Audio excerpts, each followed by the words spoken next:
The James Webb Space Telescope, launched with bated breath and high expectation, has repeatedly surprised and amazed us since its initial operational light. Constructed to be humankind's most powerful window into the ancient cosmos, its task was titanic: to solve the secrets of the universe, look further into space and time than humanity ever has before, and shed light on the birth of stars, galaxies, and the first components of everything we perceive. But although everyone expected it to redo pages of our cosmic knowledge, no one was ready for what it has now uncovered. One new discovery has not only shocked the world of science, but has sent shockwaves much farther beyond the classroom. What Webb discovered wasn't simply awe-inspiring, it was frightening. An insight so disturbing that it has started questioning the very basis of all that we know about the construction, the birth, and even the fate of the universe itself. The discovery started innocently enough, in a sequence of ultra-deep field observations. Webb's infrared instruments of high resolution focused on an apparently empty patch of space to look further back in time than had ever been done by a human machine. By detecting the dim light from objects that existed over 4 billion years ago, astronomers had a chance to see the first galaxies, those rough, poorly constructed islands of matter that were breaking out of the original Dark Ages. Based on existing cosmological theories, the universe at this time, under 300 million years since the Big Bang, would have had on it only small, irregular proto-galaxies, pockets of dust and gas just starting to light up with the first stars. What Webb saw went against all predictions. Rather than a diffuse assembly of primitive shapes, it saw something unimaginable: a huge, fully developed galaxy cluster. This group wasn't just bigger than predicted, it was structured, organized, and evolved. It had galaxies with beautiful spiral arms, dust lanes, and even evidence of rotation about supermassive black holes.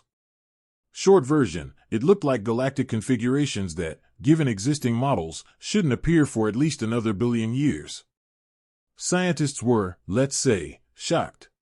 This wasn't a one-off anomaly. Webb soon found several similar structures, suggesting this was not a freak occurrence, but a widespread phenomenon in the early universe. The consequences were far-reaching. If these galaxies were so large and complex so early in the life of the universe, then galactic evolution happens much faster than thought before, or maybe the universe is even older than we now think. Either scenario promised to turn all of inflation theory and the star formation timetable on its head. Astrophysics, which had for years worked on progressively more sophisticated models, now had to confront the risk that its timeline was shattered at its base. But the tale became stranger yet. Deep in the center of one of these old galaxy clusters, Webb received a very strange signal. Buried deep in a tight galactic core, the telescope found a regular beat of infrared radiation. It was not wild or random like the flicker of variable stars or quasars. It was measured. Regular.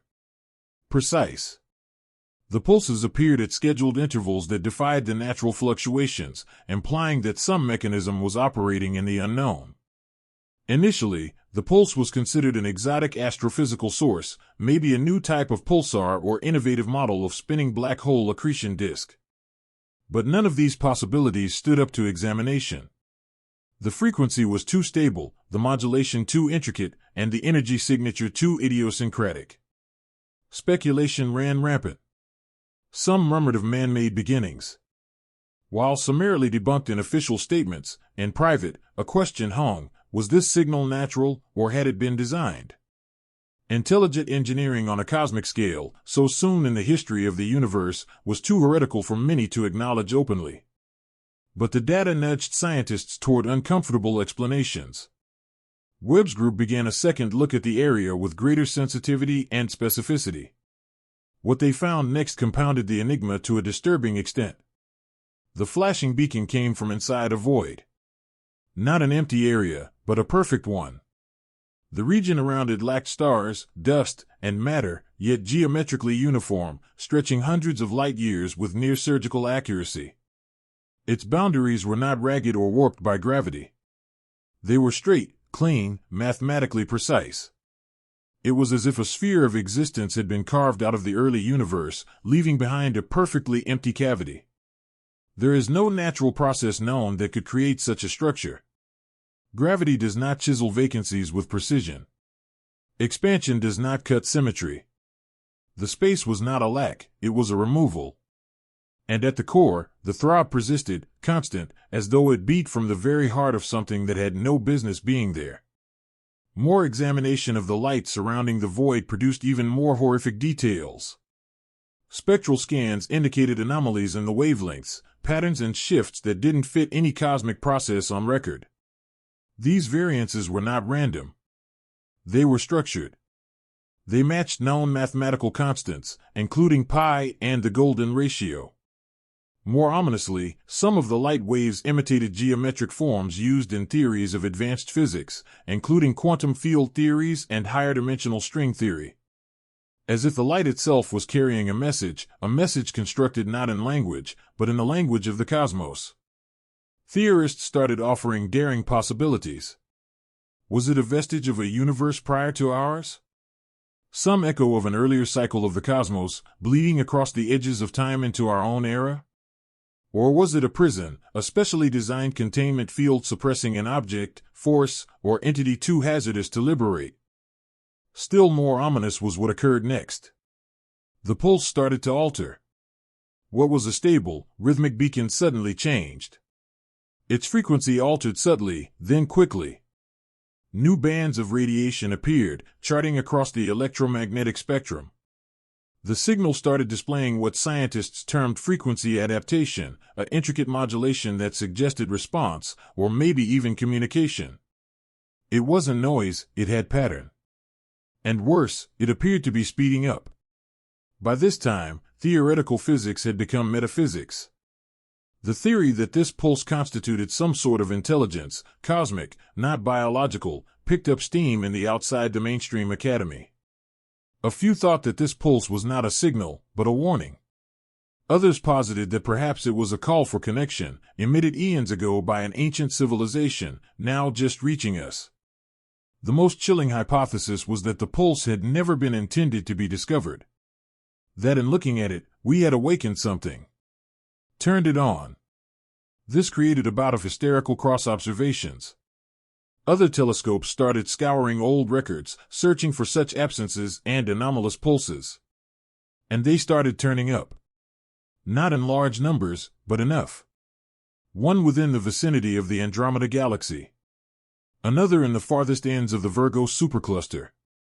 These empty spaces had something in common: geometric accuracy, spectral aberrations, and bizarre radiation signatures. And then it seemed that all of a sudden, these were not sporadic events.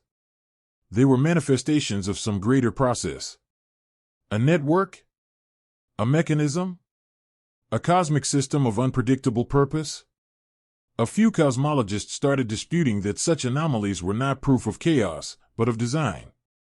If intelligent design had been at the cosmological level, then the universe itself could be a type of machine, its black holes, stars, and galaxies parts of an enormous mechanism beyond understanding. Others pushed it further.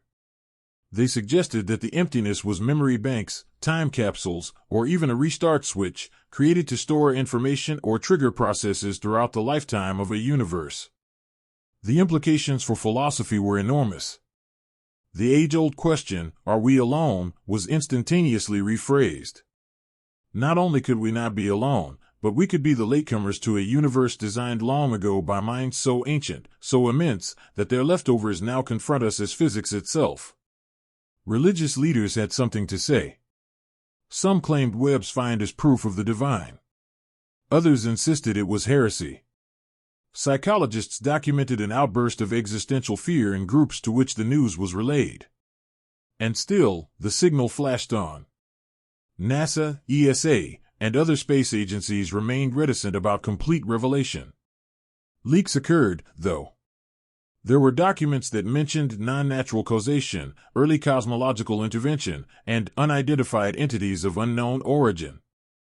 Research groups were then ordered to mark observations as unverified or awaiting peer review.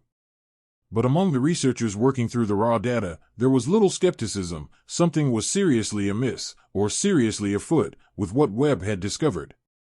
What scares scientists isn't so much the anomaly itself, but what it means for time. If these formations and signals were present during the universe's first couple 100 million years, then they're predating not only our Earth, but the primordial timeline of matter formation. They existed when all there should have been was hydrogen, gravity, and heat. And yet, here we are, observing the pulse of something old, observing us back. Today, the signal persists. It adapts, as if a melody composed of light. Its meaning, if it has one, is still a secret. But each day Webb pays attention, observes, and records. And each day, we move further toward knowing, or even being known. The James Webb Space Telescope was designed to gaze back in time, to see the birth of stars. What it may have revealed to us, instead, is something else entirely, the fingerprints of something distant and unknowable. A specter in the machinery of the universe. A reminder that we are not the starting point.